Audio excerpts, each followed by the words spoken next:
Microsoft એક્સેલમાં મિત્રો આજે આપણે પેજ સેટઅપ કઈ રીતે કરવું તેના વિશે આ વિડીયોમાં શીખીશું. નમસ્કાર મિત્રો, શિવસાગર ગાઈડ ચેનલમાં આપ સૌનું ફરી હાર્દિક સ્વાગત કરું છું. અહીંયા સ્ક્રીન પર જુઓ છો એક ડેટાબેઝ ટાઈપ કરેલ છે. તે ડેટાબેઝ ખૂબ જ ડેટા લાંબો છે. અહીં પ્રિન્ટ પ્રિવ્યૂ જોઈએ, કંટ્રોલ F2 કીબોર્ડથી કંટ્રોલ F2 કરશું તો પ્રિન્ટ પ્રિવ્યૂ અહીં સ્ક્રીન પર જુઓ છો ડેટા કપાઈ જાય છે મિત્રો.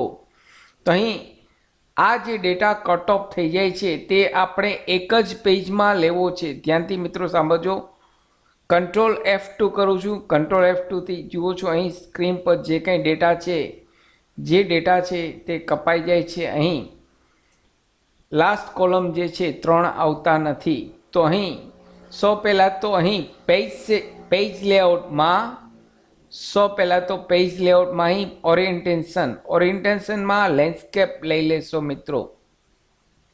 અહીં મેં પહેલેથી જ ઓલરેડી લેન્ડસ્કેપમાં લીધેલ છે. આ પ્રકારનો જ્યારે ડેટા હોય ત્યારે લેન્ડસ્કેપમાં જ ટાઈપ કરવાનો રહેશે. ઘણા બધા કોલમ હોય, વધારે પડતા કોલમ હોય ત્યારે પોર્ટ્રેટની જગ્યાએ લેન્ડસ્કેપ ઓપ્શન સિલેક્ટ કરવાનો રહેશે.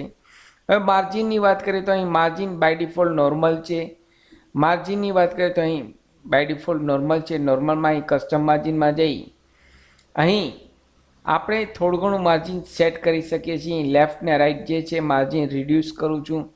અહીં 0.7ની જગ્યાએ 0.45 કરું છું. ઓકે આપીશ એટલે અહીં માઇનોર જે છે ચેન્જીસ થશે. ફરી અહીં કસ્ટમ માર્જિનમાં જાઉં છું. અહીં ફરી રિડ્યુસ કરું છું, 0.2 કરું છું. ઓકે આપું છું એટલે જોયું મિત્રો અહીં એક કોલમ આગળ વધી ગયું. કંટ્રોલ F2 કરીશ એટલે અહીં જુઓ છો કોમ્પ્યુટરનું કોલમ આવી ગયું. જે ગુજરાતી કોલમ સુધી ડેટા આવતો હતો તેની જગ્યાએ હવે કોમ્પ્યુટર કોલમ એક એક્સ્ટ્રા આવી ગયું. હજુ પણ ડેટા કપાય છે ટોટલ અને પર્સન્ટેજ જે પ્રિન્ટિંગ એરિયામાં આવતા નથી. તો શું કરવું મિત્રો? તો તેના માટે અહીં માર્જિનમાં કસ્ટમ માર્જિન ત્યાં પેજમાં જઈ શકો છો. પેજ સેટઅપ અથવા તો અહીં ટેગ આવે છે પેજ લેઆઉટની અંદર. અહીં કોર્નર પર ટેગ આવે છે મિત્રો પેજ સેટઅપ. તેના પર ક્લિક કરશો તો પણ આવી જશે. અથવા તો માર્જિનની અંદર કસ્ટમ માર્જિનમાં પેજમાં અહીં એડજસ્ટ 100% નોર્મલ સાઇઝ આપેલ છે. 100% નોર્મલ સાઇઝ આપેલ છે. અહીં આપ સ્ક્રીન પર જુઓ છો રાઈટ સાઈડ ટોટલ અને પર્સન્ટેજ બંને કોલમ કપાઈ જાય છે. હવે હું અહીં જે 100% છે તેની સાઇઝ રિડ્યુસ કરું છું, 95 કરું છું. અહીં સ્ક્રીન પર ખાસ ધ્યાન આપશો. સ્ક્રીનમાં જે કોલમ કપાઈ જાય છે અહીં આપ જુઓ છો તે ઓટોમેટિક વધતું જશે. હવે 90 કરું છું, 95. હવે ઓકે આપીશ અને કંટ્રોલ F2 કરીશ અગેન એટલે જોયું મિત્રો અહીં ટોટલનું કોલમ આવી ગયું. જે કોમ્પ્યુટર સુધી ડેટા આવતો હતો તે હવે ટોટલનું કોલમ પણ આવી ગયું. તો અહીં હજુ આપણે ફોન્ટ્સ રિડ્યુસ કરવા પડશે. અહીં માર્જિનમાં કસ્ટમ માર્જિન, અહીં પેજ ઓપ્શનમાં જે 85 આપેલ છે તે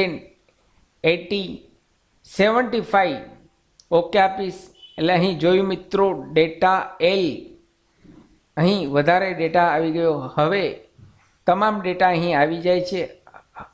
ફરી અહીં માર્જિનમાં પેજ લેઆઉટમાં ધ્યાનથી મિત્રો સાંભળજો. પેજ લેઆઉટમાં કસ્ટમ માર્જિનમાં પેજ ઓપ્શન આપે છે. ત્યાં 75ની જગ્યાએ 80 રાખીશ. ઓકે આપીશ એટલે 80માં કટોકટ અહીં ડેટા આવી જાય છે મિત્રો. તો આ રીતે જ્યારે કોઈ પણ ઘણો બધો ડેટા હોય, ઘણા કોલમ હોય એક્સેલમાં, ત્યારે આ રીતે સેટિંગ કરવું પડે છે. અહીં પેજ લેઆઉટમાં સ્કેલ ઓપ્શન આપેલ છે. અહીં આપ સ્ક્રીન પર જુઓ છો સ્કેલ ઓપ્શનથી પણ ડાયરેક્ટ આપ ફોન્ટ્સ અહીં રિડ્યુસ કરી શકો છો. અહીં ફોન્ટ્સ માઇનોર પ્રિન્ટિંગમાં સાઇઝ સ્મોલ આવશે, પ્રિન્ટિંગમાં ફોન્ટ્સની સાઇઝ સ્મોલ આવશે. પણ જે અહીં ડેટા કપાઈ જતો હતો, આપણે જે ડેટા એક જ પેજમાં જોઈતું હતું તે લેવા માટે અહીં ફોન્ટ્સ રિડ્યુસ કરવા પડે છે.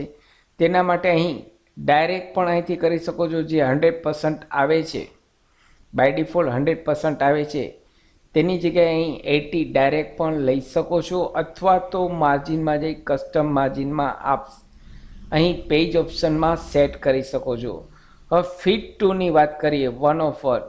અહીં કંટ્રોલ F2 કરશું, પ્રિન્ટ પ્રિવ્યૂ, એટલે અહીં નીચે મિત્રો ડેટા ઘણી વખત કપાઈ જતો હોય. સેકન્ડ પેજ અહીં જે આપેલ છે તેમાં ડેટા કપાઈ જતો હોય તો અહીં કસ્ટમ માર્જિનમાં પેજમાં અહીં fit two one of one લેશો. સેકન્ડ જે ડેટા આપેલ છે, અહીં હું એક રિપીટ કરું છું, અહીં ફરી ડેટાની એક કોપી કરું છું. Control C, shift right, enter, control C, shift right, enter, એટલે કોપી થઈ ગઈ. હવે કંટ્રોલ F2 કરશું. અહીં જે ડેટા ટાઈપ કરેલ છે તે અહીં સેકન્ડ પેજમાં અમુક ડેટા આવેલ છે.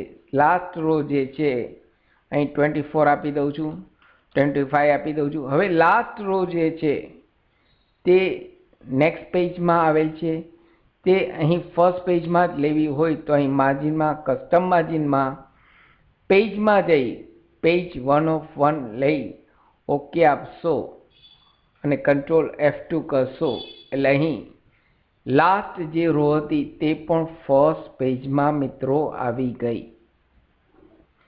અહીં તો આ રીતે જ્યારે ઘણા બધા કોલમ્સ હોય એક્સેલમાં અને આપણે ડેટા પ્રિન્ટિંગ કરવો હોય તો અહીં માર્જિનની અંદર કસ્ટમ માર્જિનમાં આપ પેજમાં જઈ ફોન્ટ્સ રિડ્યુસ કરી શકો છો. સાથે મિત્રો અમારી બીજી ચેનલ શિવસાગર સ્ટડી હિન્દીમાં છે, તો અમારી શિવસાગર ગાઈડ અને શિવસાગર સ્ટડી બંને ચેનલને આપ સબસ્ક્રાઈબ કરી લેશો. આપને આ વિડીયો ગમ્યો હોય તો લાઈક કરશો. મેક્સિમમ આપના વોટ્સઅપ ગ્રુપમાં, ફેસબુકમાં આ વિડીયોની લિંક વધુને વધુ શેર કરશો. નવા હો તો અમારી બંને ચેનલને આપ સબસ્ક્રાઈબ કરશો. ફરી મળું છું નવા વિડીયોમાં નવા ટોપિક સાથે. ત્યાં સુધી મિત્રો જય હિન્દ, જય ભારત.